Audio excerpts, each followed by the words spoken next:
Hey everyone! If you're stepping into the fast paced American business culture, or honestly, if you're just looking to seriously level up your professional game, you are absolutely in the right place. In the US corporate environment, efficiency and productivity aren't just nice traits to have, they are the foundational core skill sets for success. Today, we're going to break down the exact strategies and timing vocabulary you need to master workplace efficiency and take total control of your workday. Okay, let's dive right into this explainer. Here is our roadmap for today's survival glossary of time-based vocabulary. We're going to cover 1. The American time culture, 2. Mastering daily workflow, 3. Prioritization and leverage, 4. Deadlines versus due dates, and finally, number 5, punctuality and etiquette.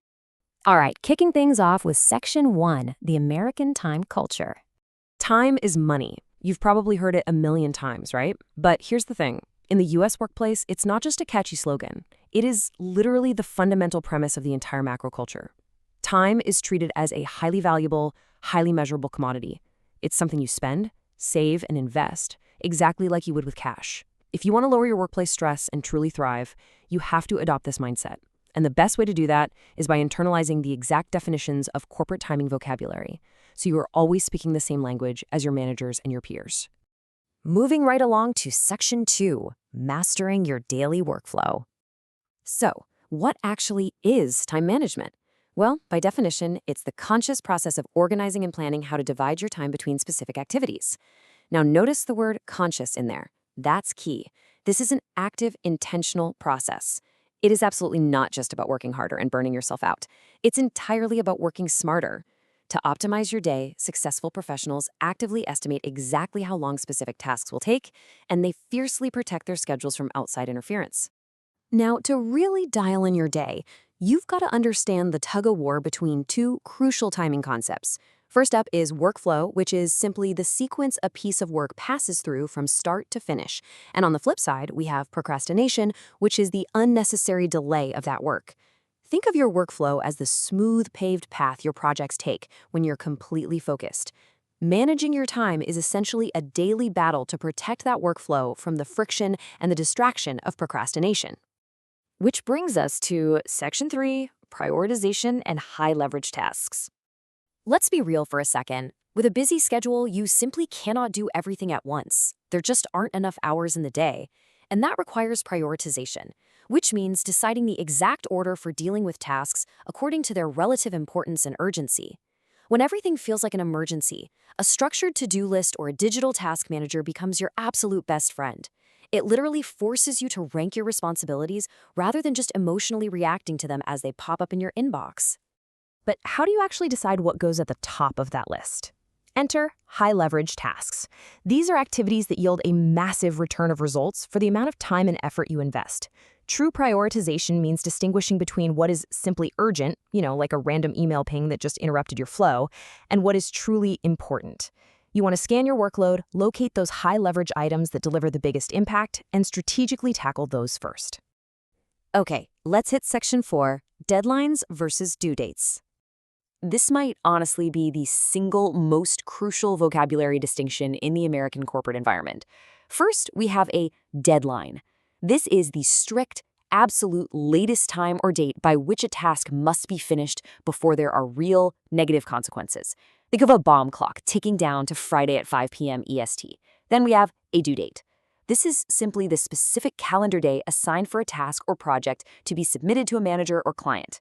Basically, a due date is a target, but a deadline carries strict consequences if you miss it. And I've got to warn you directly, mixing those two terms up often leads to a massive, highly stressful workplace hazard known as a bottleneck. A bottleneck is a stage in a process where progress is just entirely impeded or held up.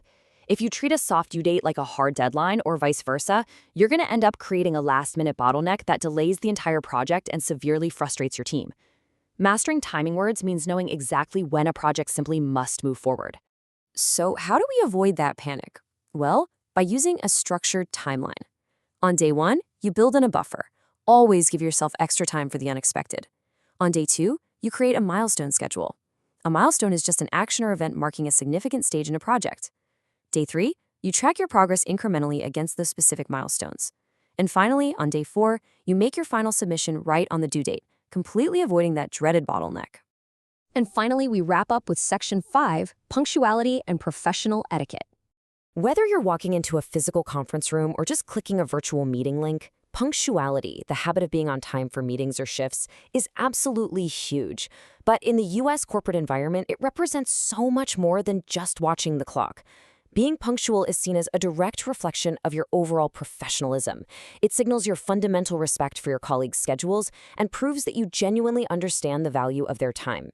In fact, there's this incredibly famous American business saying, if you're on time, you're late. No joke. It's a really punchy rule, but it is so deeply ingrained in the culture.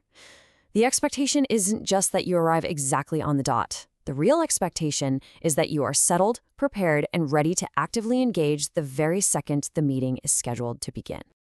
And the reason this matters so much comes down to our final timing concept for today, the stakeholder. A stakeholder is anyone who has an interest in or is affected by the outcome of a project. Aiming to arrive at a meeting or log on to a virtual call just a few minutes early is frankly the easiest, most effective way to build vital trust with these individuals.